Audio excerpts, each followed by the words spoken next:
परमेश्वर के नाम की महिमा हो। परमेश्वरको नाउँको महिमा भइकोस्। परमेश्वर इस देश में भी सुसमाचार का द्वार खोला है, इसलिए परमेश्वर को धन्यवाद। परमेश्वरले यो देशमा पनि सुसमाचारको ढोका खोलिदिनु भएकोमा परमेश्वरलाई म धन्यवाद दिँदैछु। 2 साल से सुसमाचार का सेवा नहीं हुआ है, लेकिन परमेश्वर इस साल में हमारे लिए सुसमाचार का सेवा चलने के लिए द्वार को खोला है। 2 वर्षदेखि यहाँ सुसमाचारको सेवा हामीले गर्न सकेका छैनौँ, तापनि यो वर्षमा परमेश्वरले हाम्रो देशमा यो सुसमाचारको सेवा चलाउनुको लागि परमेश्वरले सहायता गर्नुभएको छ। सच में हम धन्य लोग हैं। साँच्चै नै हामी धन्यका हौँ। हम परमेश्वर के द्वारा उद्धार पाए लोग हैं। देखकर कहता है, त्यसै कारणले मूसाद्वारा इस्राएलीहरूलाई परमेश्वरले भन्दै हुनुहुन्थ्यो, वे धन्य हैं जो यहोवा के द्वारा उद्धार पाए लोग।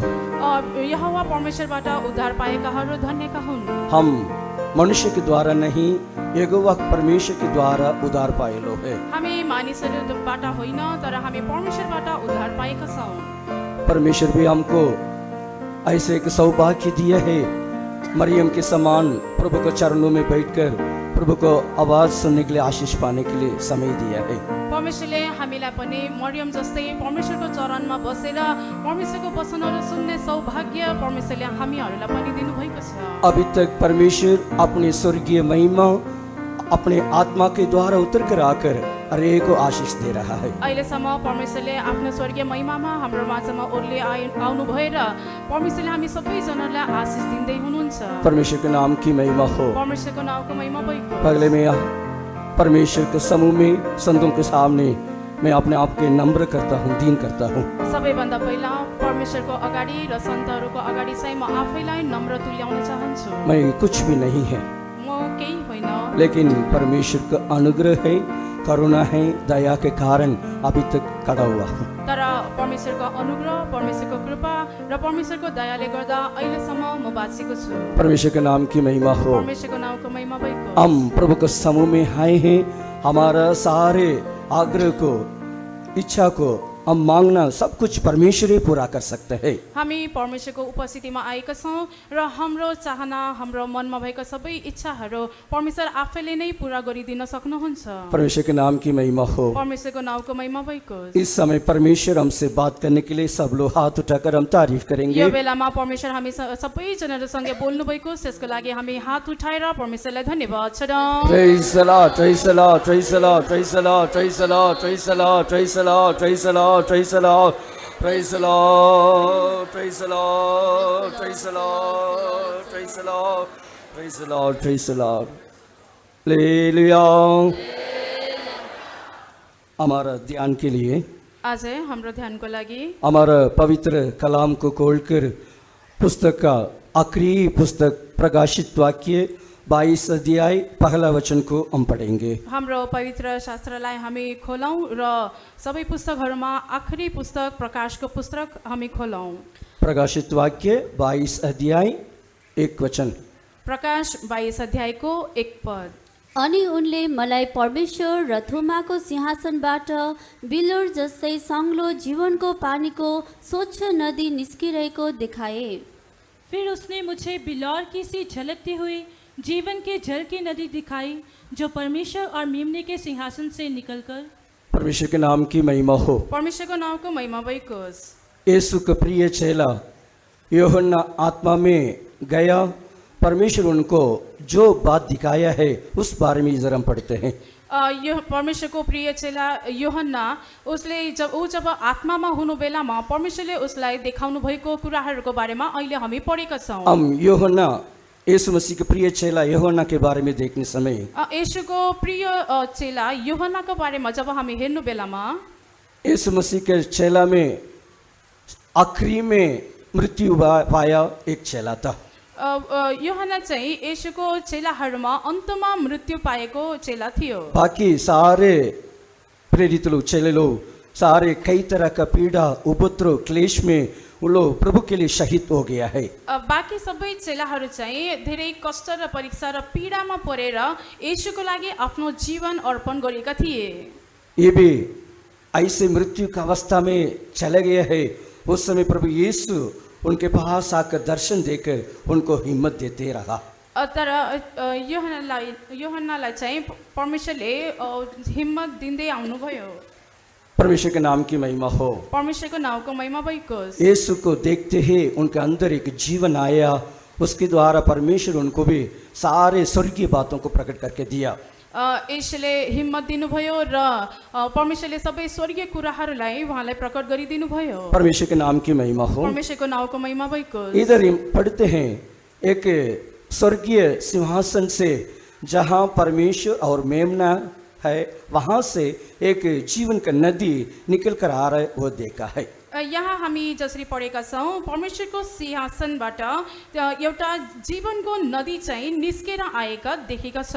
उस नदी के बारे में भी हम पढ़ते हैं, वो बिल्कुल क्लियर क्रिस्टल और प्योर और लिविंग वाटर ऐसे हम पढ़ते हैं। हामी त्यो पानीको बारेमा, त्यो नदीको बारेमा पढ्नु बेलामा चाहिँ त्यो चाहिँ बिल्लोर जस्तै साङ्लो र स्वच्छ नदी थियो। परमेश्वर के नाम की महिमा हो। परमेश्वरको नाउँको महिमा भइकोस्। इस नदी स्वर्ग से उतर कर आया, वो देखा है।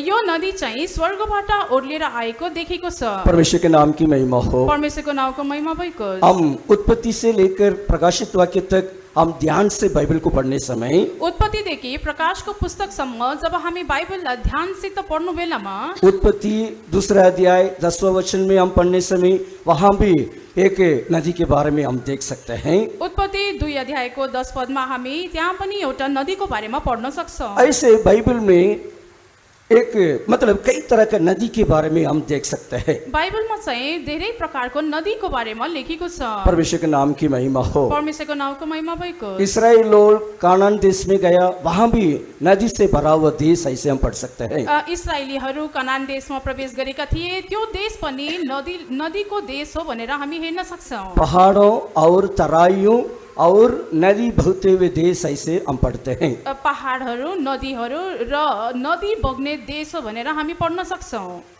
हम नेपाल देश के भी हम देखने समय नेपाल में भी पहाड़ों और तराइयों नदियों से भरा हुआ देश हम देख सकते हैं। र हाम्रो नेपाल देशलाई पनि हामी हेर्नु बेलामा पहाडहरू छ, तराई छ र नदी बग्ने देश हो। जब मैं नेपाल में अंदर आ रहा था, जब नेपाल के अंदर जब म नेपाल भित्र प्रवेश गर्नु बेलामा मैं बहुत इच्छा था ये देश कैसा होगा, यो देश कस्तो होला भनेर मेरो मनमा एकदम जान्ने इच्छा थियो। पहाड़ के बीच में ऐसे, नदी के बीच में ऐसे चलने समय सच में परमेश्वर ने जैसे पवित्र वचन में लिखा हुआ वैसे एक देश ऐसे में देखा है।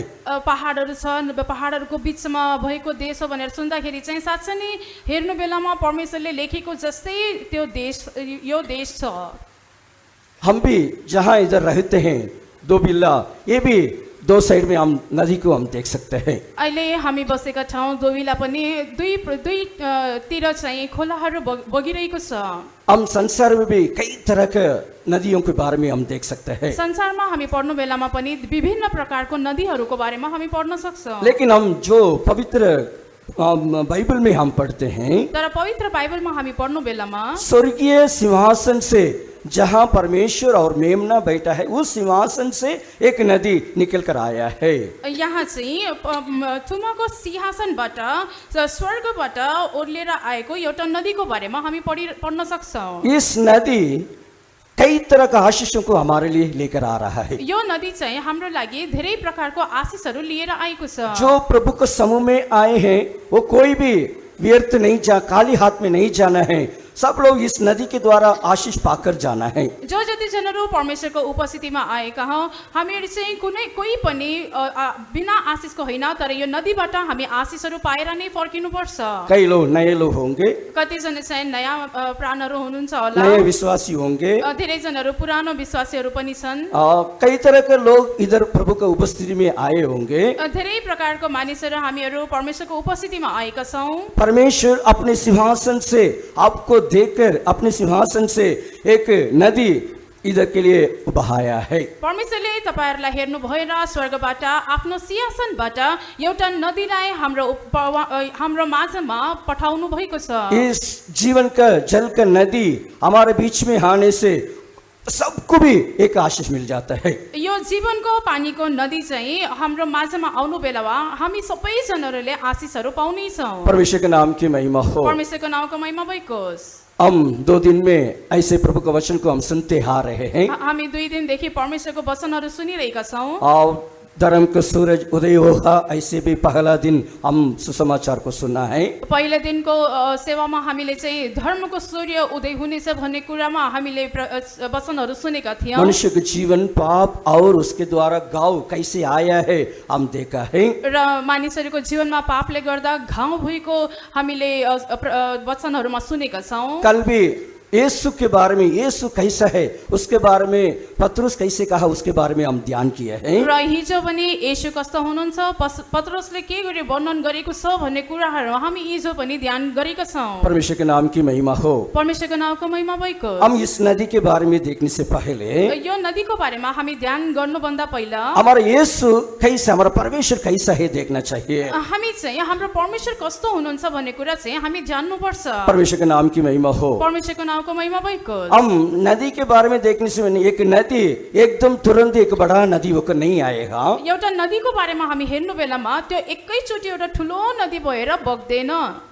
कहीं भी ऐसे एकदम बड़ा नदी होकर नहीं आएगा। कतै पनि एकैचोटि त्यो ठुलो नदी भएर आउँदैन। एक नदी हम देखने समय एक सोता निकलेगा, सोता से बड़ा नदी होकर बदलते जाएगा। एउटा नदीलाई हामी हेर्नु बेलामा त्यसको सुरुवात चाहिँ एउटा सानो मूल हुन्छ, स्रोत हुन्छ, त्यहाँबाट चाहिँ त्यो पानी निस्किँदै एउटा ठुलो नदीमा त्यो परिवर्तन हुन्छ। वैसे ही स्वर्ग में एक सोता है, उस सोते में से ऐसे नदी, जीवन का नदी ऐसे बहते हुए आया है। त्यसै गरी स्वर्गमा पनि एउटा मूल छ जहाँबाट चाहिँ यो जीवनको नदी बगेर आएको छ। पहले इस नदी के सोता के बारे में हम देखने समय, सबैभन्दा पहिला यो नदीको मूलको बारेमा जब हामी हेर्नु बेलामा प्रेम का सोता है ऐसे बोल सकता है। त्यो चाहिँ प्रेमको मूल हो भनेर हामी हेर्न सक्छौँ। ये प्रेम का नदी है। प्रेम का नदी देखने से वहां से एक प्रेम का एक सोता निकल कर आ रहा है। प्रेमको नदी चाहिँ नदी छ र यो प्रेमको नदी चाहिँ प्रेमको मूलबाट निस्केर आएको छ। जहां परमेश्वर और मेमना है जो सिंहासन पर बैठा है, वहां से उस प्रेम का नदी निकल कर आ रहा है। जहाँ परमेश्वर र थुमा बसिरहनु भएको छ त्यो सिंहासनबाट यो प्रेमको नदी निस्केर आएको छ। परमेश्वर के नाम की महिमा हो। परमेश्वरको नामको महिमा भएको। हम इधर यीशु के बारे में हम देखने समय, यहाँ चाहिँ हामी येशूको बारेमा हेर्नु बेलामा हमारा परमेश्वर यीशु दोनों प्रेम है ऐसे हम देख सकते हैं। हाम्रो परमेश्वर येशू उहाँ चाहिँ प्रेम हुनुहुन्छ। पहला यूहन्ना 4:16 में हम पढ़ने समय, पहिला यूहन्ना 4 16 पदमा हामी पढ्नु बेलामा वहाँ हम पढ़ सकते हैं परमेश्वर प्रेम है ऐसे पढ़ते हैं। त्यहाँ चाहिँ परमेश्वर प्रेम हुनुहुन्छ भनेर हामी पढ्न सक्छौँ। अनि परमेश्वरको जो प्रेम हामी प्रति छ त्यसलाई हामीले जानेका र विश्वास गरेका छौँ। परमेश्वर प्रेम हुनुहुन्छ र जो प्रेममा रहन्छ ऊ परमेश्वरमा रहन्छ अनि परमेश्वर उसमा रहनुहुन्छ। जो प्रेम परमेश्वर हमसे रखता है उसको हम जान गए और हमें उसका विश्वास है। परमेश्वर प्रेम है। बस परमेश्वर के नाम की महिमा हो। परमेश्वरको नामको महिमा भएको। इधर यीशु मसीह के प्रिय चेला यूहन्ना कहता है, यहाँ चाहिँ येशू ख्रीष्टको प्रिय चेला यूहन्नाले के भन्दैछ? परमेश्वर प्रेम है ऐसे कहता है। परमेश्वर प्रेम हुनुहुन्छ। परमेश्वर प्रेम है। परमेश्वर प्रेम हुनुहुन्छ। परमेश्वर सबको प्यार करता है। परमेश्वरले सबैलाई प्रेम गर्नुहुन्छ। अब ये परमेश्वर हमको प्रेम करता है कैसे हम समझ सकते हैं? परमेश्वरले हामीलाई प्रेम गर्दै हुनुहुन्छ भन्ने कुरा चाहिँ हामी के गरी थाहा पाउने?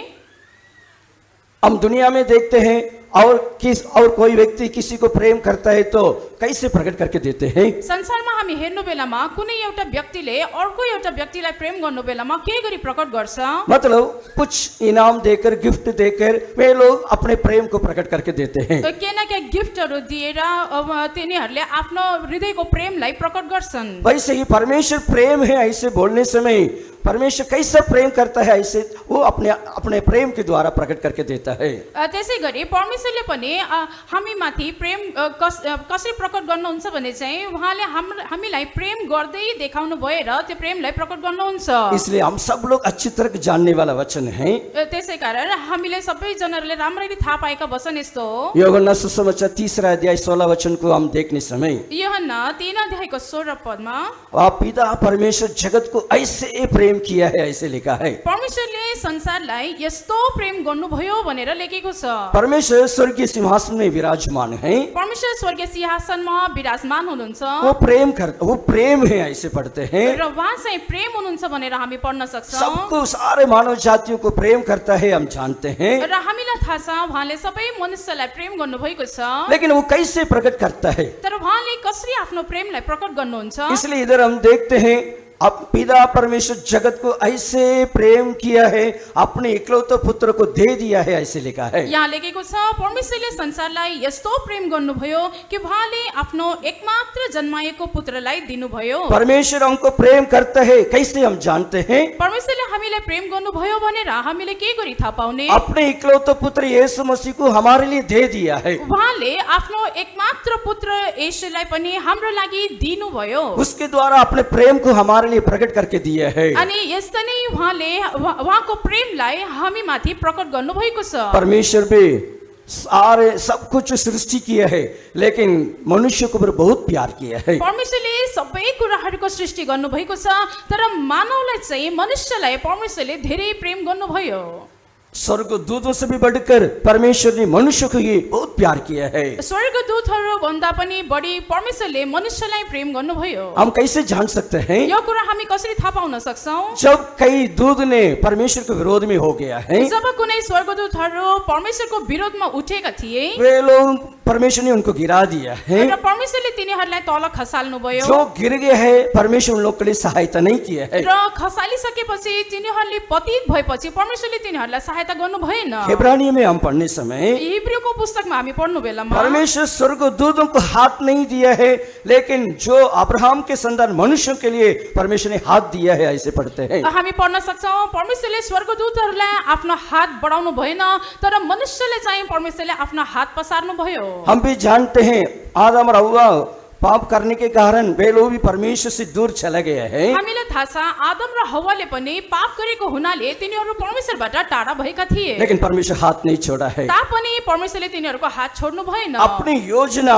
रखकर उन लोगों को दोबारा उस अनुभव में, प्यार का अनुभव में लेके आने के लिए बहुत कोशिश किया है। परमेश्वरले आफ्नो योजना मनमा राख्नु भएको हुनाले फेरि प्रेम गरेर तिनीहरूलाई आफू कहाँ ल्याउन कोसिस गर्नुभयो। परमेश्वर के नाम की महिमा हो। परमेश्वरको नामको महिमा भएको। वो परमेश्वर मनुष्यों को कैसे भी उद्धार का अनुभव में लेकर आना है ऐसे उनको प्रेम करते रहा है। परमेश्वरले मनुष्यलाई जसरी पनि उद्धारको अनुभवमा ल्याउनु पर्छ भन्ने हेतुले मनुष्यले परमेश्वरले प्रेम गर्दै आउनुभयो। अब हम जो नदी के बारे में हम देखते हैं, हामी जुन नदीको बारेमा हामी ध्यान गरिरहेका छौं, प्रेम का नदी है, प्रेमको नदी छ, प्रेम का सोता है, प्रेमको मूल छ।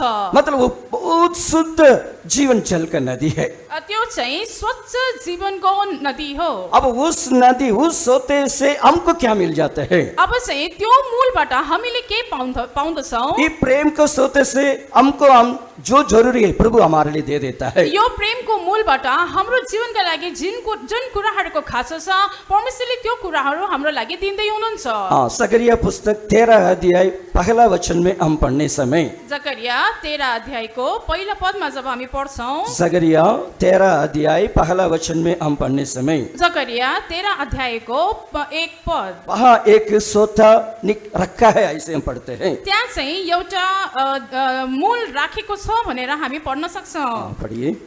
त्यस दिन दाउदको घराना र यरुसलेमका बासिन्दाहरूका निम्ति पाप र अशुद्धता धुनलाई एउटा धारा खोलिनेछ। उस समय दाऊद के घराने और यरूशलेम के निवासियों के लिए पाप और मलिनता धोने के निमित्त एक बहता हुआ सोता फूटेगा। इधर भविष्यवक्ता ने कहता है, यहाँ चाहिँ अगमवक्ताले के भन्दैछ, दाऊद के घराने और यरूशलेम के निवासियों के लिए एक सोता रखा हुआ है ऐसे कहता है। दाऊदको घरानाको निम्ति र यरुसलेमका बासिन्दाहरूका निम्ति धुनलाई एउटा मूल खोलिनेछ। वो एक सोता आप लोग रखा है ऐसे वो कहता है। एउटा मूल राखिएको छ भनेर लेखेको छ। मतलब ये सोता क्यों रखा हुआ है। अब यो मूल चाहिँ के को लागि राखेको छ, पाप और मलिनता को धोने के लिए वो सोता रखा हुआ है ऐसे लिखा है। पाप र अशुद्धतालाई धुनको लागि त्यो मूल राखिएको छ। परमेश्वर परमेश्वर के नाम की महिमा हो। परमेश्वरको नाउँको महिमा भएको अब इधर पाप और अधर्म, मलिनता, सारे अशुद्धत्व को धोने के लिए इस मोल बहुत वे आ रहे हैं, ऐसे कहता है। यहाँ चाहिँ पापहरू अधर्महरू र अशुद्धताहरूलाई धुनको लागि यो मूल राखिएको छ भनेर यहाँ लेखेको छ। ये सोता बहुत एक सोता है, ऐसे लिखा है। यो मूल चाहिँ बग्दै आएको छ भनेर हामी जान्दछौँ। जैसे मैंने कहा ये प्रेम को सोता है। जसरी अघि नै मैले भनेको छु यो प्रेमको मूल हो। एक नदी उत्पन्न होने से पहले एक सोता से ही निकल कर आए। हाँ, एउटा नदी बग्ने भन्दा अगाडि चाहिँ त्यसको एउटा मूलबाट त्यो निस्केको हुन्छ। परमेश्वर के नाम की महिमा हो। परमेश्वरको महिमा भएको। अब परमेश्वर को प्रेम का सोता क्या करता है? अब परमेश्वरको यो प्रेमको मूलले चाहिँ के गर्दैछ? हम प्रकाशित वाक्य में हम पढ़ने समय हामी प्रकाशको पुस्तकमा हामी पढ्नु बेलामा पहला अध्याय 5 वचन में प्रकाश 1 अध्यायको 5 पद, पिता परमेश्वर हमको प्रेम करके हमारा सारे पापों को धोया है, ऐसे पढ़ते हैं। हामी पढ्न सक्छौँ येशू ख्रीष्टले हामीलाई प्रेम गर्नुभयो अनि आफ्नो रगतमा हामीलाई हाम्रो पापबाट धुनुभयो। र येशू ख्रीष्टबाट जो विश्वासयोग्य साक्षी, मरेकाहरूबाट बौरनीहरूमा जेठो र पृथ्वीका राजाहरूका शासक हुनुहुन्छ, उहाँलाई नै जसले हामीलाई प्रेम गर्नुभयो अनि आफ्नै रगतमा हामीलाई हाम्रा पापहरूबाट धुनुभयो। और यीशु मसीह की ओर से जो विश्वास योग्य साक्षी और मरे हुओं में से जी उठने वालों में पहलौठा और पृथ्वी के राजाओं का हाकिम है, तुम्हें अनुग्रह और शांति मिलती रहे। वह हमसे प्रेम रखता है और उसने अपने लहू के द्वारा हमें पापों से छुड़ाया है। हाँ, वो हमको प्रेम करके हमारा पापों को धोकर हमको छुड़ाया है, कहता है। यहाँ लेखेको छ उहाँले हामीलाई प्रेम गर्नुभयो अनि हामीलाई हाम्रा पापहरूबाट धुनुभयो। एक व्यक्ति प्रभु के पास आने से, यो एउटा मानिस चाहिँ परमेश्वरको नजिक आउँछ भने, नहीं तो ये नदी सिंहासन से निकल कर आने समय यो नदी जब सिंहासनबाट निस्केर आउनु बेलामा पापी व्यक्तियों को धोकर उनको पवित्र मनुष्य होकर बदल देता है। यसले चाहिँ पापी मानिसहरूलाई धुएर तिनीहरूलाई पवित्र पारेको हुन्छ। इसलिए तो इधर यूहन्ना कहता है वो हमको प्रेम करके ही हमारा सारे पापों को धोया है। त्यसै कारणले यहाँ यूहन्नाले भन्दैछ उहाँले हामीलाई प्रेम गर्नुभयो र हामीलाई हाम्रा पापहरूबाट धुनुभयो। हमारा पापों को धोना है तो हाम्रो पापहरू धुनु हो भने चाहिँ उस सिंहासन से भौते हुए आ रहे उस नदी के पास हम आना चाहिए। त्यो सिंहासनबाट बगेर निस्केर आएको त्यो नदीको छेउमा हामी आउनुपर्छ।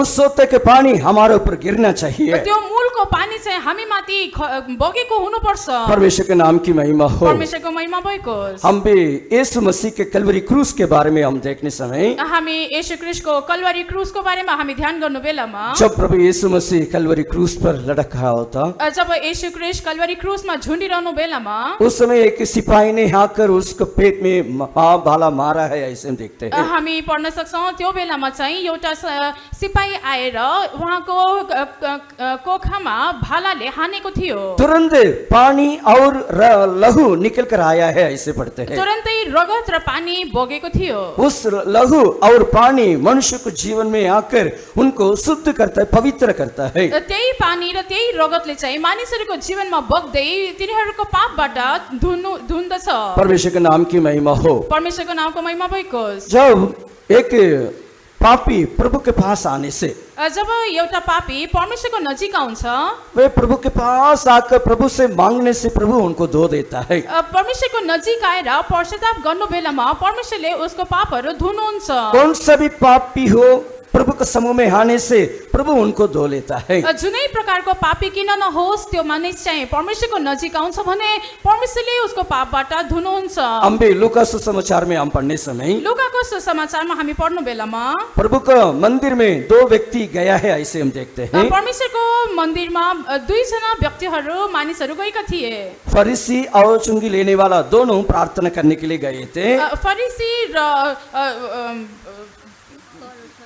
कर उठाउने मानिस चाहिँ प्रार्थना गर्नको लागि मन्दिरभित्र अब छिरेका दोनों थिए। प्रार्थना किया है। अब 2 जना पनि प्रार्थना गरेका थिए। एक धर्मी जन फरीसी भी प्रार्थना किया है। एउटा फरीसी पनि प्रार्थना गरेको थियो। वहाँ एक पापी व्यक्ति भी प्रार्थना कर रहा र था। त्यहाँ चाहिँ महसुल उठाउने एउटा पापी मानिस पनि प्रार्थना गरिरहेको थियो। वो क्या कहता है? वो क्या कहता है? उसले के भन्दैछ? पापी मुझ पर दया कर, ऐसे मांग रहा था। हे परमेश्वर म पापीमाथि दया राख्नुहोस् भनेर माग्दैछ। प्रभु मैं पापी हूँ, मुझ पर दया कर दे। हे परमेश्वर म एउटा पापी मानिस छु, म माथि दया राख्नुहोस्। अब यीशु कहता है वही धर्मी होकर बदल के गया है, ऐसे कहता है। अनि यसुले भन्नुहुन्छ त्यही मानिस चाहिँ धर्मी भएर फर्केर गयो। सच में प्रभु मनुष्य को प्यार करके मनुष्य को पाप से छुड़ाता है। साँच्चै नै परमेश्वरले मानिसहरूलाई प्रेम गर्नु भएर तिनीहरूको पापबाट परमेश्वरले छुटकारा दिनुहुन्छ। एक छोटा सा एक उदाहरण देख सकता हूँ। एउटा सानो उदाहरण म दिन चाहन्छु। एक घर में दो भाई लोग रहते थे। एउटा घरमा दुईजना दाजुभाइ थिए। कई बार आप लोग सुना होगा। कतिचोटि तपाईँले सुन्नुभयो होला। दोनों मतलब एक बड़ा भाई एक छोटा भाई दोनों घर में रहते थे। एउटा दाजु र भाइ चाहिँ एउटा घरमा बस्थे। बड़ा भाई बहुत शांत नम्र होकर जीवन बिताया र जेठो छोरा चाहिँ एकदम शान्त थियो र एकदम नम्र व्यक्ति थियो। लेकिन छोटा भाई बहुत गुंडा होकर मारना पीटना गाली देना ऐसे वो जीवन बिता रहा था। तर भाइ चाहिँ एकदम गुण्डागिरी गर्ने र मारपिट गर्ने यस्तो एउटा जीवन जिउँदै थियो। एक दुष्ट मनुष्य होकर पापी होकर जीवन बिता रहा था। एउटा दुष्ट मनुष्य एउटा पापी भएर त्यो जिउँदै थियो। और रोज वो बाहर गया तो कहीं भी बहुत झगड़ा करेगा, हत्या करेगा, बहुत काम करते हुए घर में आता था। त्यो बाहिर निस्क्यो भने चाहिँ कतै न कतै झगडा गरेर लडाई गरेर त्यो मारपिट गरेर मात्र घरमा फर्किन्थ्यो। एक दिन उस गली में एक व्यक्ति को मारा था, हत्या कर दिया है। एकचोटि चाहिँ त्यही बाटोमा चाहिँ त्यो भाइले चाहिँ एकजना मानिसलाई हत्या गर्यो। मारने समय उनका लहू उनके शरीर में उनके वस्त्र में लग गया है। अनि त्यो मानिसले चाहिँ हत्या गर्नु बेलामा त्यसको रगत चाहिँ यो भाइको लुगाहरूमा छिटा पर्यो। लोग उनको पकड़ने के लिए कोशिश किया, ये दौड़कर घर के अंदर आ गया है। मानिसहरू उसलाई समात्न खोजे अनि त्यो भाइ चाहिँ दौडेर आफ्नो घरभित्र छिरिहाल्यो। तुरंत दरवाजा बंद करके अपने भाई के पास दौड़ा है। अनि ढोका थुनेर त्यो कुदेर आफ्नो दाजु कहाँ गयो। भाई मुझे बचाओ ऐसे वो चिल्लाने लगा है। दाइ मलाई बचाउनुहोस् भनेर चिच्चायो। अब तुरंत बड़ा भाई क्या किया है, अनि तुरन्तै जेठो दाइले चाहिँ के गर्यो, उनका वस्त्र को निकालकर अब पहनकर अपना वस्त्र को उनका हाथ में दे दिया है। उसको जो लुगा चाहिँ फुकालेर आफूले लगायो र आफ्नो लुगा चाहिँ भाइलाई लगाइदियो। ये तू पहन के इधर खड़ा हो, अंदर हो जाओ। अनि भने तिमी चाहिँ भित्र जाओ। अभी बड़ा भाई छोटा भाई का वस्त्र खून भरा हुआ वस्त्र को पहनकर वो बाहर आया है। अब चाहिँ दाइले चाहिँ भाइको लुगाहरू लगाएर ढोकाबाट बाहिर निस्क्यो। लोग उनको पकड़कर बहुत मारने लगा है। अनि मानिसहरूले चाहिँ उसलाई समातेर धेरै कुटे। बहुत बाल उनके सिर के बाल को बहुत खींच रहे थे। अनि कपालहरू तानेर त्यसलाई धेरै कुटे। उनको बहुत थप्पड़ दे रहे थे। अनि थप्पडी हिर्काए। बहुत लोग उनको लात मार रहे थे। अनि लात्ताले पनि हिर्काए। बहुत उनको बहुत पीड़ा कष्ट दे रहा था। अनि धेरै कुटेर एकदम पीडामा पार्यो। घर के अंदर से छोटा भाई देख रहा था। अनि घर भित्रबाट सानो भाइ चाहिँ हेरिएर बसेको थियो। देखते देखते उनका हृदय टूट गया है। अनि हेर्दा हेर्दा त्यो भाइको मन चाहिँ टुट्यो। रोने लगा है। अनि रुन थाल्यो। मैंने गलती किया है लेकिन मेरा भाई इतना कष्ट उठा रहे, वेदना उठा रहा है। गल्ती त मैले गरेको छु तर मेरो दाइ चाहिँ यस्तो कुटाई खाइरहेको छ। भाई मुझे क्षमा कर दे ऐसे बोलकर चिल्लाने लगा है। अनि त्यो चिच्चाएर दाइ मलाई क्षमा दिनु भनेर चिच्चाएर रुन थाल्यो। वैसे ही हमारा प्रभु यीशु मसीह हमारे लिए किया है। त्यसै गरी हाम्रो येशूले पनि हाम्रो लागि गर्नुभएको छ। रोमियो में हम पढ़ते हैं वो हमारा जेठा भाई मतलब पहिलौटा है ऐसे लिखा हुआ है। वचनमा लेखेको छ उहाँ चाहिँ हाम्रो जेठा हुनुहुन्छ। वही हमारा पहिलौटा भाई है, बड़ा भाई ऐसे लिखा हुआ है। उहाँ चाहिँ हाम्रो पहिलौटा जेठो दाइ हुनुहुन्छ भनेर लेखेको छ। यीशु भी मत्ती सुसमाचार में कहते समय तुम लोग मेरा भाई है ऐसे कहता है। येशूले मत्तीको सुसमाचारमा भनेको छ तिमीहरू मेरो भाइहरू हुन्। हम गलती किए हैं, हामीले गल्ती गरेका हम छौं। पाप किए हैं, हामीले नै पाप गरेका छौं। हम अधर्म का काम किए हैं, हामीले नै अधर्म हम दुष्ट मनुष्यों को जीवन बिता रहे थे। हामी नै दुष्ट भएर जिरेका थियौं। यीशु के पास दौड़ कर आया है। र हामी चाहिँ येशू कहाँ दौडेर आएका छौं। यीशु हमारा सारे पापों को अपने पर उठाकर हमारे लिए क्षमा देकर छुटकारा दे दिया है। येशूले हाम्रो सबै पापहरू र अधर्महरू आफूमाथि बोक्नु भएर हामीलाई चाहिँ क्षमा दिनुभयो। हम जानते हैं हमारा यीशु बड़ा भाई कल्वरी क्रूस पर कितना कष्ट दुख वेदना सहन किया है, हम जानते हैं। हामीलाई थाहा छ हाम्रो येशू हाम्रो जेठो दाइ चाहिँ कल्वरी क्रुसमा कतिसम्म उहाँले पीडा सहनु भयो अपना शरीर को हमारे लिए बलिदान होकर दे दिया है। उहाँले आफ्नो शरीरलाई हाम्रो लागि बलिदानको रूपमा चढाउनु भयो फरीसी सदुकी वे शास्त्री सब लोग यीशु को पीटा है। फरिसीहरू र शास्त्रीहरू सदुकीहरू सबैले येशूलाई कुटेका थिए सिपाही लोग भी यीशु को पीट रहे थे। र सिपाहीहरू पनि येशूलाई कुटिरहेका थिए हम गलती किए हैं लेकिन उस दंड उठाया है। हामीले गल्ती गरेका थियौं तर दण्ड चाहिँ उहाँले उठाउनु भयो यीशु आज भी हमारे लिए एक प्रेम का सत्य होकर हमारे बीच में खड़ा हुआ है। आजै पनि हाम्रो येशू हाम्रो माझमा प्रेमको मूल भएर उभिरहनु भएको छ इसलिए वो पवित्र सिंहासन जहाँ परमेश्वर और मेमना बैठा है वहां से वो प्रेम का सत्य नदी निकल कर आ रहा है। त्यसै कारणले गर्दा थुमा र परमेश्वर जुन सिंहासनमा बसिरहनु भएको छ त्यो सिंहासनबाट त्यो प्रेमको नदी बग्दै आएको छ जो लोग पापी लोग है, जो दुष्ट लोग है, जो बुरे लोग है, उस सत्य के पास आने से, उस नदी के पास आने से उन लोग को धो देगा। जो जति जनहरू पापीहरू छन् दुष्टहरू छन् अधर्मीहरू छन् तिनीहरू चाहिँ त्यो नदीको छेउमा आउनु बेलामा तिनीहरूले आफ्नो पापबाट छुटकारा पाउँछन्। जो लोग यीशु को नहीं जानते हैं सभी लोग पापी है। जो जति जनहरूले येशूलाई चिनेका छैनन् तिनीहरू सबै जनहरू जो पापीहरू यीशु हुन्। को प्रेम नहीं करते वे श्रापित लोग है। जो जति जनहरू येशूलाई प्रेम गर्दैनन् तिनीहरू श्रापित हुन्। लेकिन यीशु आज भी प्रेम से उनको बुला रहा है। भए तापनि येशूले आज पनि प्रेमको साथमा तिनीहरूलाई बोलाइरहनु भएको मेरे छ। पास आओ, मैं आपको पापों को धो लूंगा। म कहाँ आओ र म तिम्रो पापहरूलाई धुनेछु। जब हमारे पापों को इकरार करने समय यीशु मसीह का लहू हमारे पापों को धोकर हमको धर्मी बना देता जब है। हामी हाम्रो पापलाई स्वीकार्दछौं त्यो बेलामा येशूको रगतले हाम्रो पापलाई धुएर शुद्ध पार्दछ। परमेश्वर के नाम की महिमा हो। परमेश्वरको नामको महिमा भएको। फर्स्ट ये नदी प्रेम का सोता से ऐसे निकल कर आ रहा है। सबैभन्दा पहिला यो प्रेमको नदी चाहिँ प्रेमको मूलबाट बग्दै आउँदैछ। वो हमारा पापों को धो लेता है। यसले चाहिँ हाम्रो पापलाई धोएर पखाल्छ। दूसरा इस नदी क्या करता है? र दोस्रो कुरा चाहिँ यो नदीले के गर्छ? इसका नदी अभी धर्म का नदी ऐसे बदल जाता है। अब यो नदी चाहिँ धर्मको नदी भनेर परिवर्तन भएको छ। धर्म का महानदी होकर बदल जाता है। धर्मको महानदी भएर परिवर्तन भएको छ। पढ़िए आमोस 5वां अध्याय 24वां वचन पढ़ने समय। आमोस 5 अध्यायको 24 पदमा हामी हेर्नु बेलामा आमोस 5वां अध्याय 24वां वचन में धर्म महानदी होकर निकले हा। आमोस 5 अध्यायको 24 पदमा चाहिँ यो नदी धर्मको नदी भएर निस्केर आएको छ। तर न्याय पानी झैँ र धार्मिकता सामर्थ्य नदी झैँ बगोस्। परंतु न्याय को नदी के समान और धर्म को महानद के समान बहने दो। हालेलुया। इधर भविष्यवक्ता कहता है यहाँ चाहिँ अगमवक्ताले के भन्दैछ? धर्म की महानद के समान बहने दे, ऐसे कहता है। र धार्मिकताका सामर्थ्य नदी चाहिँ बगोस्। धर्म का नदी है। धार्मिकताको नदी। इस नदी में एक व्यक्ति जाने से क्या मिलेगा? यो नदी भित्र एउटा मानिस प्रवेश गर्छ भने चाहिँ उसले के पाउँछ?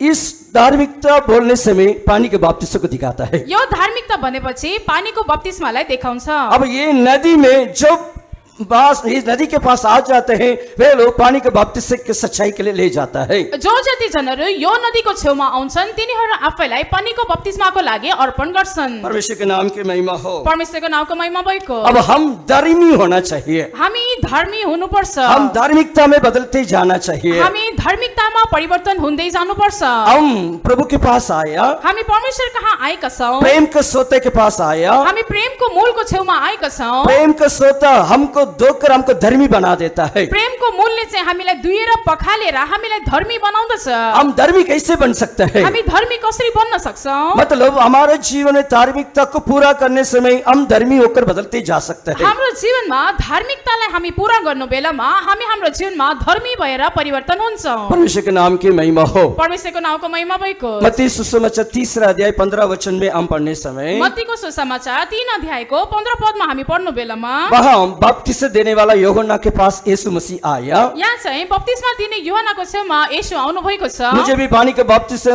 लेने के लिए जहाँ दे दो, ऐसे कहता है। अनि येशूले भन्नुहुन्छ मलाई पनि पानीको बप्तिस्मा देऊ। इसी रीति से सारे धार्मिकता को पूरा करना अच्छा है, उचित है, ऐसे कहता है। अनि यही प्रकारले सबै धार्मिकतालाई पूरा गर्नु अहिले उचित छ।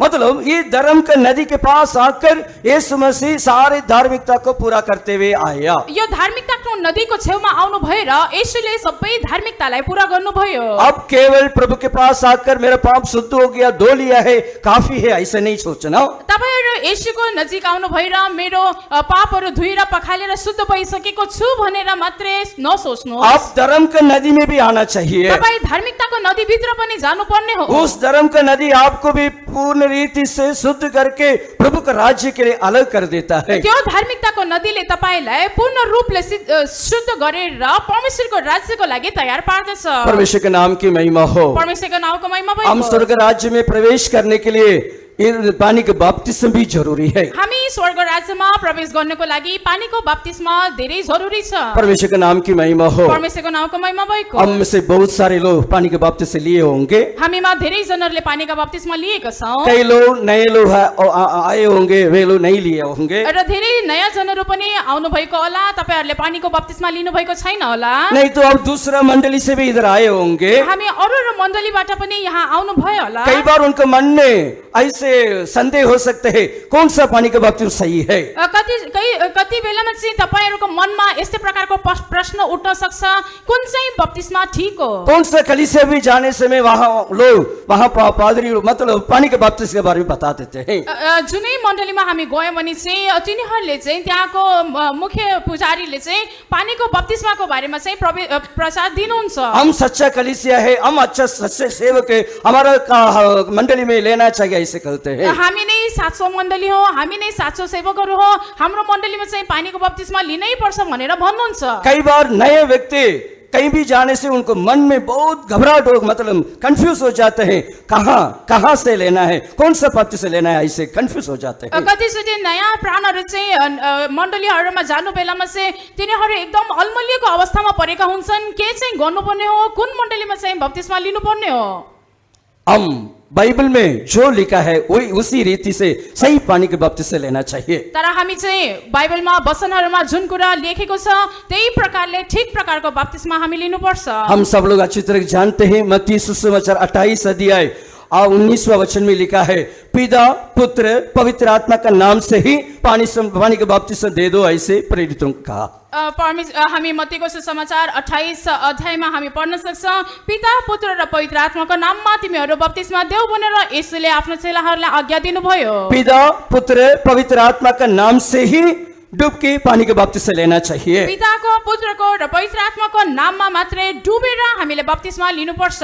जो लोग पानी के बपतिस्मा नहीं लिए हैं वे लोगों के लिए अच्छा मौका है, कल उन लोगों के लिए पानी के बपतिस्मा मिलेगा। जो जति जनहरूले पानीको बप्तिस्मा लिएका छैनन् उहाँहरूको लागि एउटा असल मौका पाएको छ, भोलिको दिनमा पानीको बप्तिस्मा लिन सक्नुहुन्छ। अनुग्रह का समय है, अहिले अनुग्रहको समय हो। प्रभु आपके लिए सिंहासन से धार्मिकता का नदी को और निकल कर लेके आ रहा है। परमेश्वरले तपाईहरुको लागि स्वर्ग सिंहासनबाट धार्मिकताको नदीलाई बगाएर ल्याउँदै जहाँ हुनुहुन्छ। परमेश्वर और मेमना बैठा है सिंहासन से वो धर्म का नदी निकल कर आ रहा है। जहाँ थुमा र परमेश्वर चाहिँ स्वर्गीय सिंहासनमा बसिरहनु भएको छ त्यहाँबाट धार्मिकताको नदी बग्दै आएको छ।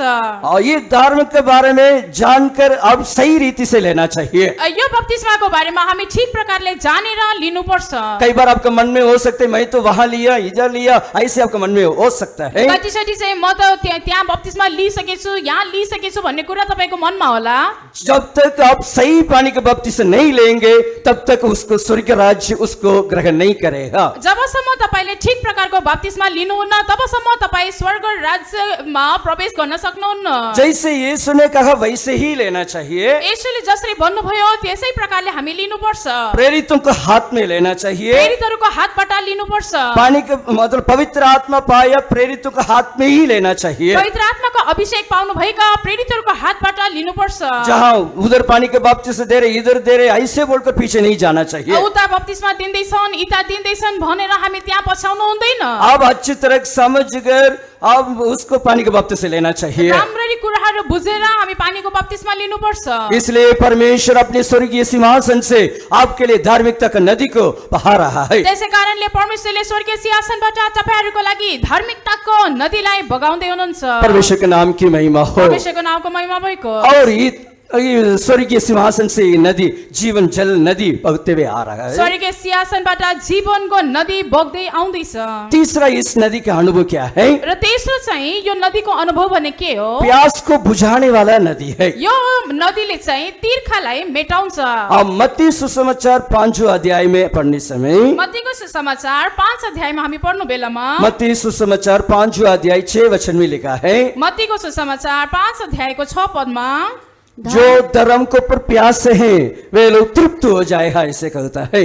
धार्मिकताको लागि तीर्खाउनेहरू तृप्त हुनेछन्। मतलब जो लोग धर्म को पर भूख और प्यास है वे लोगों को प्रभु बुझाएगा, तृप्त हो जाएगा, ऐसे कहता है। धार्मिकताका निम्ति भोकाउने र तीर्खाउनेहरू धन्य हुन्, किनभने तिनीहरू तृप्त हुनेछन्। मतलब ये धर्म के ऊपर उनको प्यास, भूख और प्यास है। यो धार्मिकताका निम्ति तिनीहरू भोकाएका र तीर्खाएकाहरू हुन्। मतलब ये धर्म क्या है, ये धार्मिकता क्या है? यो धार्मिकता भनेपछि के हो? मतलब धार्मिकता के बारे में पढ़ने समय धार्मिकताको बारेमा हामी पढ्नु बेलामा 3 अनुभव में हम देख सकते हैं। हामी 3 प्रकारको अनुभवहरू हेर्न सक्छौं। एक व्यवस्था का धार्मिकता है, एउटा चाहिँ व्यवस्थाले पूरा गर्ने धार्मिकता, दूसरा है प्रभु यीशु मसीह का धार्मिकता है, दोस्रो चाहिँ येशू ख्रीष्टको धार्मिकता, तीसरा है संसारिक धार्मिकता है। र तेस्रो चाहिँ संसारको धार्मिकता। मतलब जो लोग धर्म को पर भूख और प्यास है वे तृप्त हो जाएगा। धार्मिकताका निम्ति भोकाउने र तीर्खाउनेहरू तृप्त हुनेछन्। यशाया 55:1 में हम पढ़ने समय, यशाया 55 अध्यायको 1 पदमा हामी पढ्नु बेलामा, यशाया 55:1 में हम पढ़ने समय यशाया 55 अध्यायको 1 पद परमेश्वर वहां बुला रहा है, त्यहाँ परमेश्वरले बोलाउँदै हुनुहुन्छ, हे प्यासे लो पानी के पास आओ, ऐसे बुला रहा है। हे सबै तीर्खाउनेहरू हो पानी लिएर आओ, ये प्यासे लोग और पानी के पास आओ। हे सबै तीर्खाउनेहरू हो पानी लिएर आओ। हाँ पढ़िए। हे सब तीर्खाएकाहरू हो पानी लिएर आओ। हाँ, बस। अनि अहो सब प्यासे लोगों, पानी के पास आओ। हाँ, इधर परमेश्वर बुला रहा है। यहाँ चाहिँ परमेश्वरले बोलाउँदै हुनुहुन्छ। ये धर्म का, धार्मिकता का नदी है। यहाँ चाहिँ धार्मिकताको नदी छ। इस नदी के पास आओ, आप पी लो, ले लो, ऐसे बुला रहा है। यो नदीको छेउमा तिमी आओ, तिमी लिनु, तिमी पिउनु भनेर भन्दै हुनुहुन्छ। मतलब हम धार्मिकता का, व्यवस्था का धार्मिकता में नहीं है। हामी व्यवस्थाको धार्मिकताको मुनि हामी छैनौं। व्यवस्था का धार्मिकता क्या कहता है? व्यवस्थाको धार्मिकताले के भन्दछ? एक व्यक्ति आपको मारा तो एउटा मानिसले तिमीलाई हिर्कायो भने अब उनको मनुष्य को दोबारा उनको मार सकते हैं। तिमी पनि फेरि उसलाई हिर्काउन सक्छ।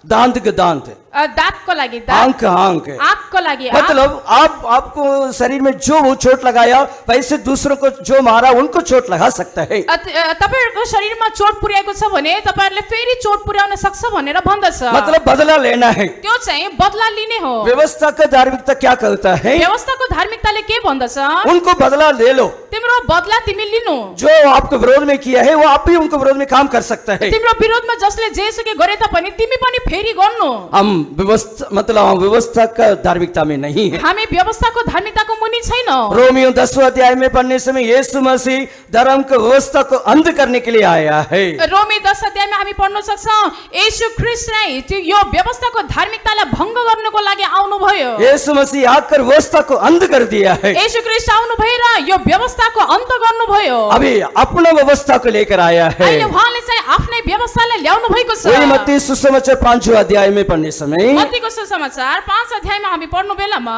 जो आपको मारता है आप दूसरा मतलब चेहरा को भी दिखा दो, ऐसे कहता है। जसले तिमीलाई एउटा गालामा हिर्काउँछ त्यसले आफ्नो अर्को गाला पनि थापिदेऊ। आपको शत्रु को प्रार्थना करो, ऐसे भी कहता है। आफ्नो शत्रुको लागि प्रार्थना गर भनेर लेखेको छ। मतलब यीशु मसीह अपनी व्यवस्था को वहां लेकर आ गया है। यहाँ चाहिँ येशूले आफ्नो व्यवस्थालाई त्यहाँ ल्याउनु भएको छ। हम सब लोग मसीह के व्यवस्था के अंदर आना हामी चाहिए सबैजनाले चाहिँ ख्रीष्टको व्यवस्थाको मुनि हामी आउनुपर्छ।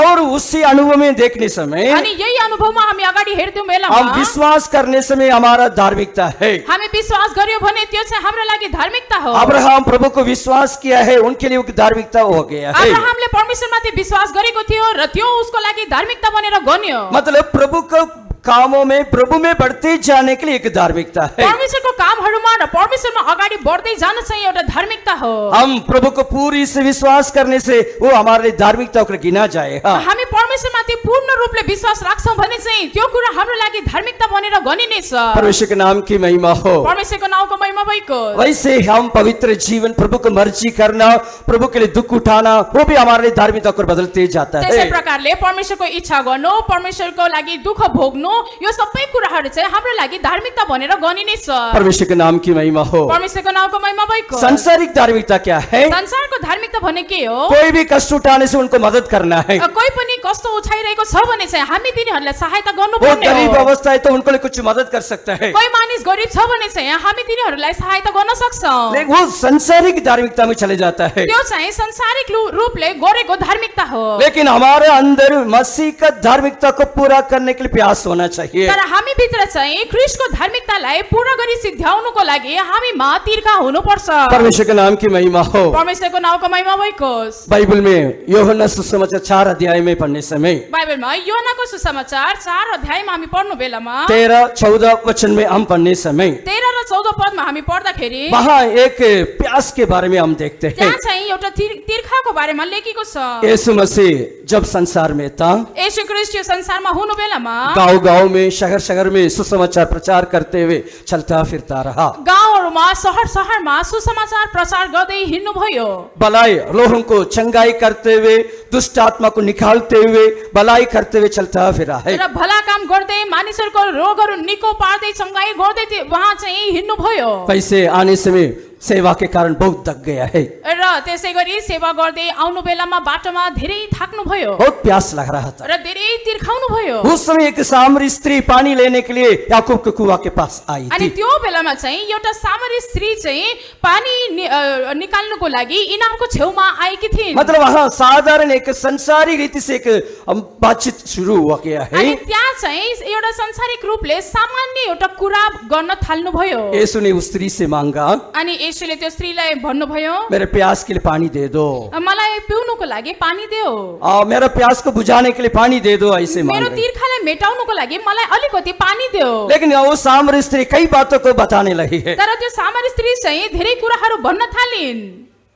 तो यहूदी होने उस समय हम सामरी से कैसे पानी मांग सकते हैं? तपाई चाहिँ एउटा यहुदी हुनुहुन्छ र म चाहिँ एउटा सामरी स्त्री भएर पनि तपाई म कहाँ पानी किन माग्नुहुन्छ? यीशु एक सच्चाई को प्रकट करके र दिया। त्यहाँ चाहिँ येशूले सत्य कुरालाई प्रकट गरिदिनु भयो। जो ये पानी पीते हैं उनको प्यास लगेगा। त जसले यो पानीबाट पिउला त्यो चाहिँ तिर्खाउनेछ। वो बार बार आकर पानी लेते ही जाएगा। त्यो चाहिँ घरिघरि आउनेछ र पानी निकालेर जानेछ। लेकिन मैं जो पानी देता हूँ वो जीवन पर पूरा जीवन का सोता होकर आपके अंदर रहेगा। तर जुन पानी चाहिँ म दिनेछु त्यो चाहिँ तिमी भित्र जीवनको स्रोत भएर परिवर्तन हुनेछ। अब वो स्त्री मांग रही थी, अब त्यो स्त्रीले माग्दै छन्, ऐसे ही तो वो जीवन जल मेरे लिए देना चाहिए। यस्तो हो भने चाहिँ हजुरले त्यो पानी मलाई दिनुहोस्। मेरा प्यास बुझना चाहिए। मेरो तिर्खा पनि मेटिएको हो। मैं बार बार इधर नहीं आना चाहिए। म घरिघरि यहाँ आएर पानी निकाल्नु मेरे हुँदैन। प्यास बुझाने के लिए आपका वो जीवन जल नदी मुझे दे दीजिए। मेरो तिर्खालाई मेटाउनेको लागि तपाईको जीवनको जलको नदी चाहिँ मलाई दिनुहोस्। हालेलुया। उस समय यीशु ने कहा था, त्यो बेलामा येशूले भन्नुभयो, ठीक है मैं आपके लिए जीव जल दे दूंगा, हुन्छ म तिम्रो लागि जीवनको पानी दिनेछु, लेकिन आप एक काम करना पड़ेगा। तर तिमीले चाहिँ एउटा काम गर्नुपर्छ। स्त्री ने पूछा क्या काम? अनि त्यो स्त्रीले सोधिन् के काम? यीशु ने कहा आपका पति को लेके आओ। येशूले भन्नुभयो तिम्रो पतिलाई म कहाँ ल्याऊ। आपका पति है उसके लेके आओ। तिम्रो पतिलाई म कहाँ ल्याऊ। तुरंत उस स्त्री ने बोला मेरे पास तो पति नहीं है। अनि त्यो स्त्रीले जवाब दिन् मेरो त पति छैन। लेकिन यीशु ने कहा अनि येशूले भन्नुभयो आपके पास 5 पति था, तिम्रो चाहिँ 5 वटा पति थियो अभी एक व्यक्ति के साथ जीवन बिता रहे र हैं। अहिले चाहिँ तिमी एकजना सँगै जिरहेको छौ।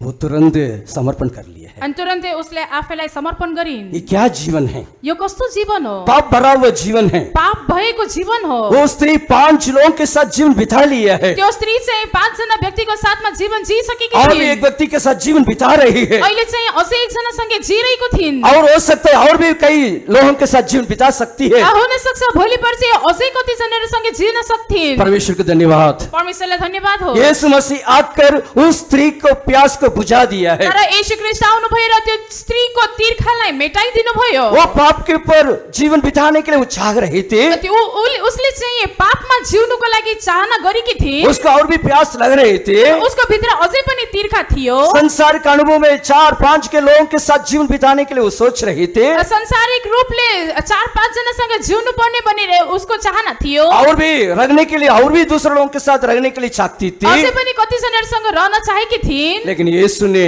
उसको प्यास को बुझा दिया तर है। येशूले चाहिँ उसको तिर्खालाई मेटाइदिनु भयो। मतलब उस स्त्री के अंदर एक उद्धार का अनुभव होना चाहिए, ऐसे एक प्यास था। त्यो स्त्रीको भित्र चाहिँ मैले उद्धारको अनुभव पाउनु पर्छ भनेर एउटा तिर्खा उसको भित्र थियो। अब इसलिए तो यीशु से मांग रहे थे, मैं बार बार नहीं आना है, मेरा प्यास बुझा दे, ऐसे जीव जल दे दीजिए। त्यसै कारण त्यो स्त्रीले येशूलाई भन्दैछिन्, म घरिघरि यहाँ आएर पानी निकाल्न नपाऊ, तपाईले मलाई त्यो जीवनको नदी दिनुहोस्। परमेश्वर के नाम की महिमा हो। परमेश्वरको नामको महिमा भएको। दाऊद के समान हमारे अंदर एक प्यास होना चाहिए। त्यसै गरी हाम्रो जीवनमा पनि त्यो तिर्खा हुनुपर्छ। दाऊद के अंदर क्या प्यास था? दाऊदको भित्र कुन प्रकारको तिर्खा थियो? जैसे हिरनी जल के लिए प्यासी है, मैं भी प्यासा हूँ, ऐसे कहता है। जसरी एउटा हरिण पानीको तिर्खा गर्छ, त्यसरी नै म पनि तपाईको लागि तिर्खाउँछु। प्रभु, मैं कब जाकर तेरे समूह में आकर अपना चेहरा दिखाऊं? म कहिले तपाईको अगाडि आएर मेरो अनुहार तपाईलाई देखाउन सक्छु? प्रभु, मैं कब जाकर तेरे समूह में आपको चेहरा देखूं?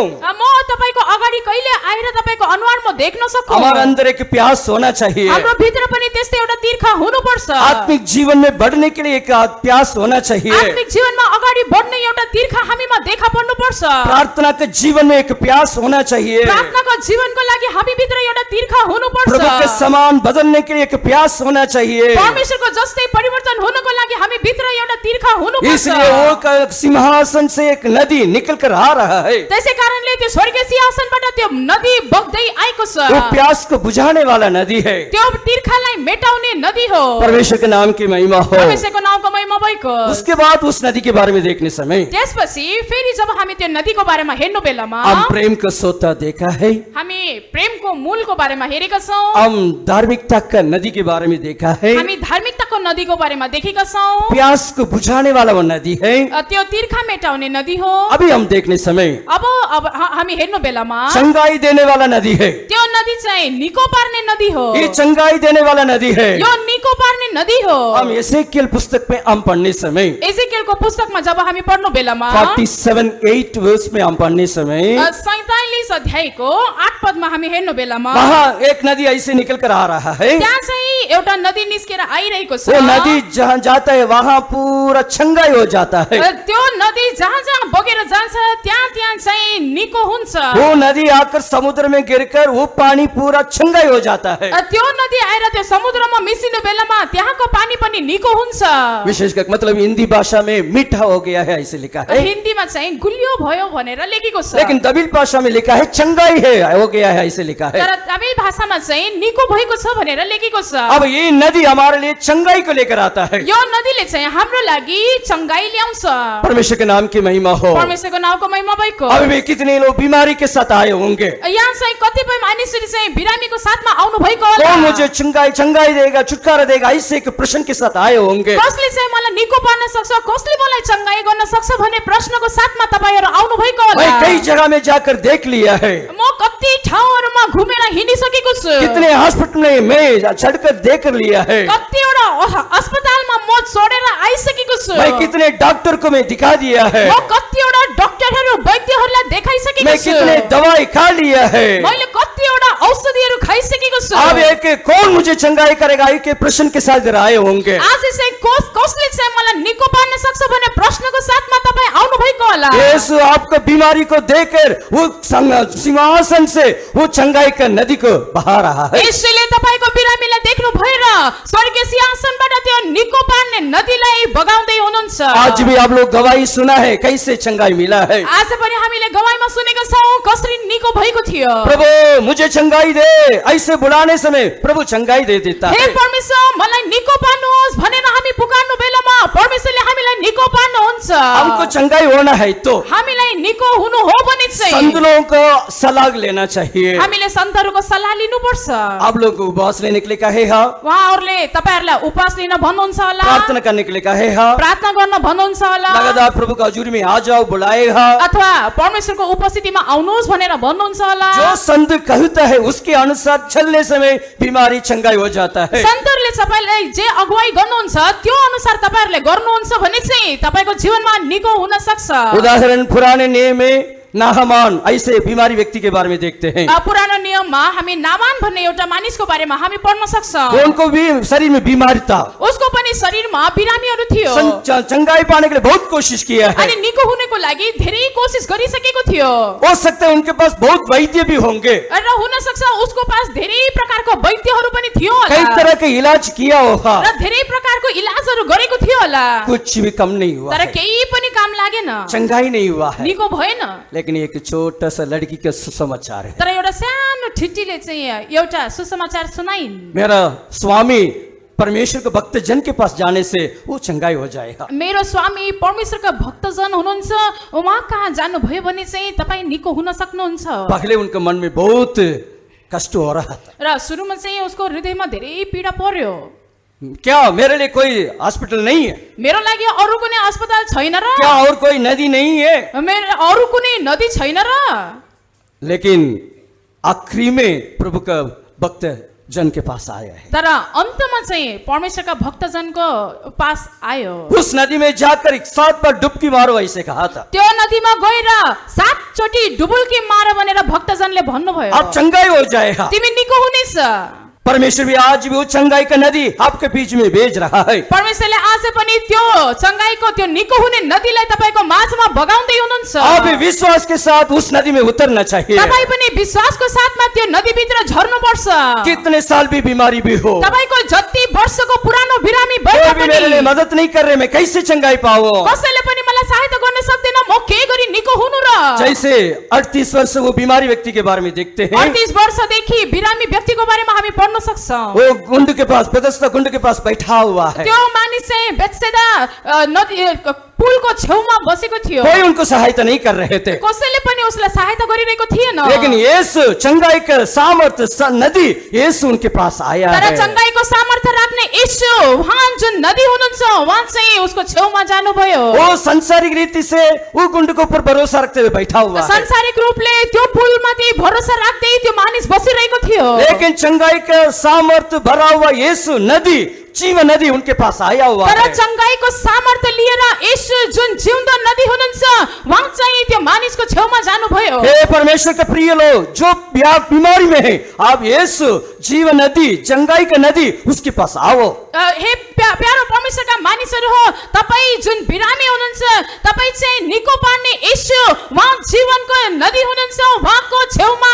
आउनुहोस्। यीशु आपको चंगाई देगा। यीशु नै तपाईले निको पार्न सक्नुहुन्छ। आखिरी में उस नदी के बारे में देखने समय अनि आखिरमा जब हामी त्यो नदीको बारेमा पढ्नु बेलामा ये पवित्र आत्मा का नदी है। त्यो चाहिँ पवित्र आत्माको नदी हो। हम यूहन्ना सुसमाचार 17 अध्याय में पढ़ने समय यूहन्नाको सुसमाचार 17 अध्याय वहाँ 37-38 में हम पढ़ने समय 37 र 38 पदमा हामी पढ्नु बेलामा जो प्रभु को विश्वास करेगा उनको हृदय से पवित्र आत्मा का नदी बह निकलेगा ऐसे कहता है। जसले विश्वास गर्छ उसको अन्तस्करणबाट जीवनको नदी बगेर निस्किनेछ भनेर लेखेको छ।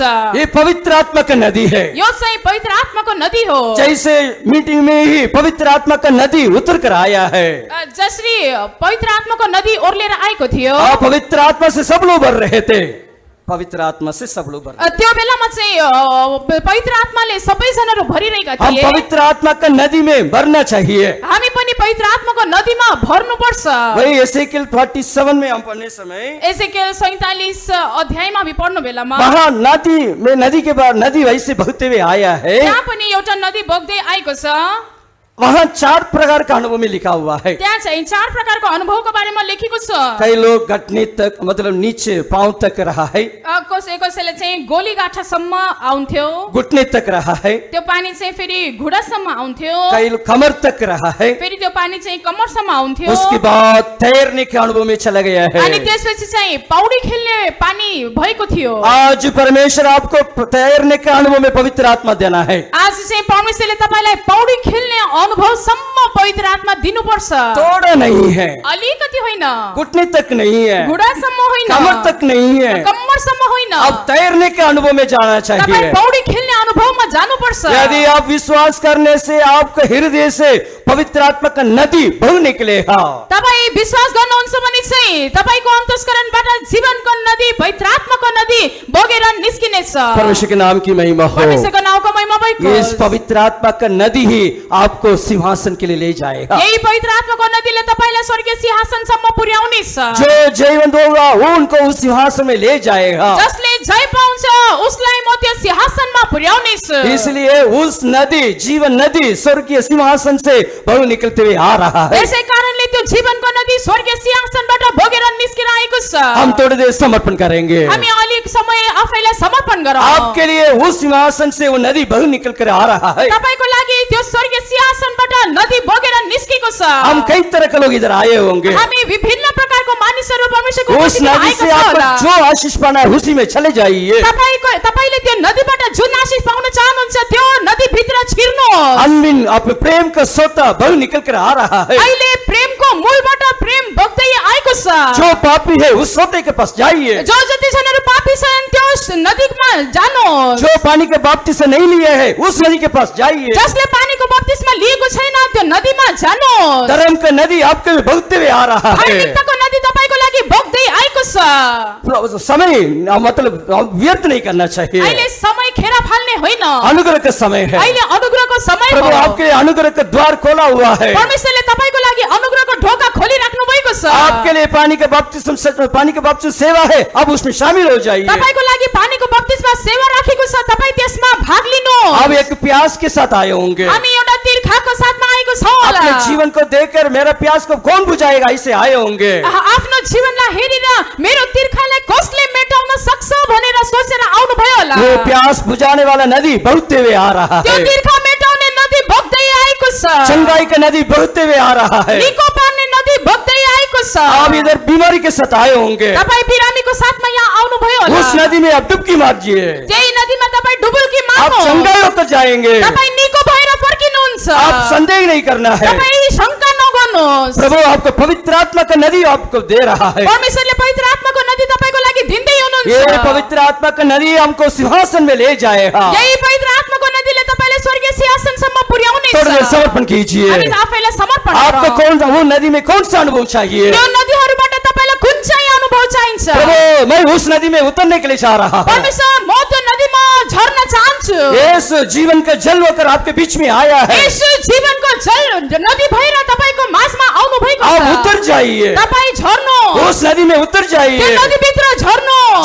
जो आशीष आपको मिल जाएगा। तपाईले जुन आशीष चाहनु भएको छ त्यो तपाईले पाउनेछ। आप मीटिंग से निकल के जाने आप आशीष पाकर जाएगा। यो सेवाबाट निस्केर जानु बेलामा तपाई आशीष पाएर प्रभु फर्किनुहुन्छ। आपको प्रेम करके ऐसे पानी का नदी, जीवन नदी आपके लिए बहा रहा है। परमेश्वरले प्रेम गर्नु भएर तपाईको लागि जीवनको नदी बगाउँदै हुनुहुन्छ। सब लोग समर्पण कीजिए। परमेश्वरलाई आफैलाई समर्पण गर्नु। प्रभु मुझे आशीष दे प्रभु जी। परमेश्वर मलाई आशीष दिनु। प्रभु जीवन नदी मेरे ऊपर आने दे प्रभु जी। परमेश्वर त्यो जीवनको नदी मबाट बगेको हो। परमेश्वर इस वचन के द्वारा आशीष करे। यो वचनहरूद्वारा परमेश्वरले हामीलाई आशीष दिनुभएको